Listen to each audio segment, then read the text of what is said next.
Nay, sayo tayo yung ganun. Dali! Ano sayo-sayaw? Kita may ginagawa ko, di ba? Marami pa akong gagawin. Weh, paano kung bigyan kita ng pera? Pera?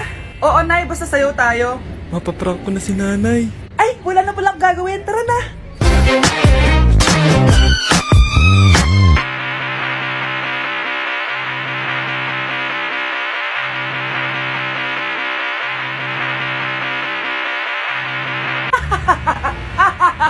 It's a prank! Hindi ka po galit, Nay? Hindi ako galit, anak. Sige po, Nay. Ang saya-saya nga eh. Bakit ako magagalit? Nay! Sino ka? Halika dito. Wag po! Nak, may pasalubong ako sa'yo. Ano?